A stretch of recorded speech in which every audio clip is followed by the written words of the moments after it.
Baadaye. Hodi mke wangu. Karibu. Sasa mbona upokee mke wangu? Vipi? Huoni kama unashika mzigo? Upokee ni wewe, si kama umeleta siweke tu hapo. Sasa ndio wekaje wakati mke wangu upo?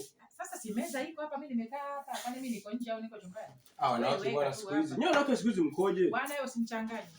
Nyoa wanawake siku hizi mkoje? Kama umeleta hivyo vitu umeweka hapa si imetosha. Kwani umeleta? Yaani baba mimi naamka asubuhi mapema naenda huko na chakalika, ninahangaika. Mimi huwezi kujua nimepitia mambo gani. Alafu naleta mzigo, alafu unaonyanya. Kuamka asubuhi. Wewe mwanamke wewe vipi wewe? Umeanza wewe kuamka asubuhi. Sinaendelea kutafutia wewe ni. Wewe bwana unaamka asubuhi, tuna miaka 10 unaamka asubuhi hata nyumba imekushinda. Kuna watu wanaamka asubuhi na wamejenga majumba wanaishi kwenye nyumba zao. Eti kuamka asubuhi ndio nikuleta hiki na sio umeleta kitu gani? Umeleta nini kwanza? Wewe mwanamke wewe mwanamke. Unaleta kwenye mfuko wa sembe, umeshindwa hata kutafuta mfuko mzuri hapo ndio useme nikupokee mimi. Sasa mfuko wenyewe una miunga huu. Alafu ndio useme eti sijui umeleta nini? Kitu gani ulichokileta? Sasa hivi ni vitu gani? Ili box lote ndio umeleta dawa za mbu ndio useme nikupokee mimi. Mimi nifikiri hapo umeleta tanyama kusema tupike.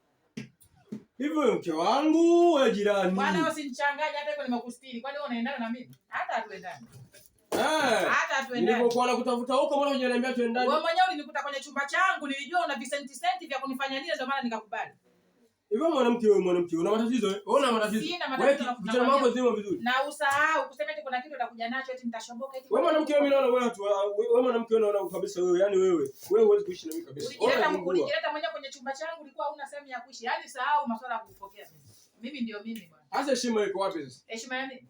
Si mimi kama mume wako. Bwana wewe nilikubali tu kwa sababu ulitaka unisaidie vitu vidogo vidogo vya kula lakini hata tuendane. Angalia mwanamke ulivyo nenebu ulivyopendeza ni kwa sababu nimekuletea ujue. Angalia namna sinakula mwenyewe kwanza nilisha. Anayekulisha naye kama sio wewe. Wewe sasa jaribu uondoke utaona kama nitashinda kulisha.